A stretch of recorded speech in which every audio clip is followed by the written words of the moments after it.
If Tom Hanks returns for the Polar Express 2, it will mark a major first in his almost 50-year career.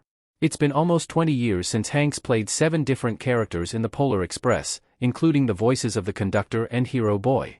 In addition to his voice work, Hanks also served as an executive producer on the animated Christmas movie, directed by his longtime collaborator, Robert Zemeckis. The Polar Express was based on Chris Van Allsburg's 1985 children's book of the same name about a young boy who boards a magical train to the North Pole on Christmas Eve. It was recently confirmed that the Polar Express 2 is officially in development. No release date has been announced and details are sparse, including whether Hanks will return for the sequel to reprise any of his many voice roles. Given how involved he was in the first movie, Hanks needs to be in the Polar Express 2. Not only would the sequel probably suffer without him, but Hanks would also be missing out on a career first if he doesn't return for the Polar Express 2. The Polar Express 2 would become Tom Hanks' first legacy sequel return.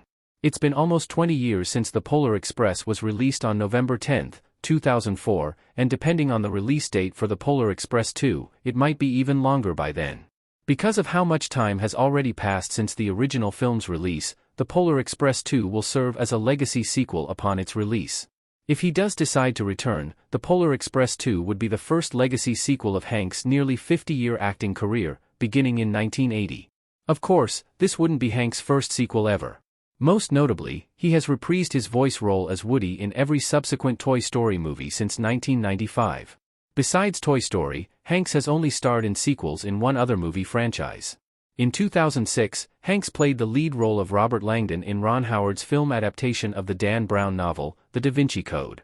Hanks later reprised his role in 2 sequels, both adapted from Brown's book series, Angels and Demons in 2009 and Inferno in 2016.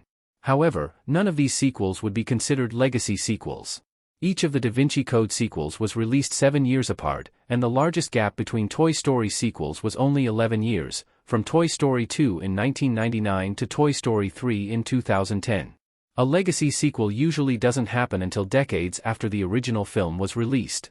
Examples of legacy sequels include 2022's Top Gun: Maverick, released 36 years after the original Top Gun in 1986, and 2021's Ghostbusters: Afterlife, which followed the first 2 Ghostbusters films from the 80s.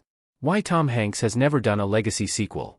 Forrest, Tom Hanks, on a bus bench in the opening scene of Forrest Gump. Other than the Toy Story movies and the Robert Langdon trilogy, Hanks has steered clear of franchises. However, legacy sequels aren't always part of existing franchises. A legacy sequel can often be a later installment to a classic, standalone movie, thus creating a franchise instead of expanding on one. Any of Hanks' big movies over the years that weren't initially created to be part of a franchise, like The Polar Express, could have gotten a legacy sequel. There's no guarantee Hanks would have been a part of any hypothetical legacy sequel, but it still could have happened.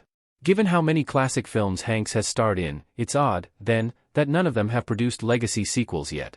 A Forrest Gump sequel was briefly considered, but it never came to fruition.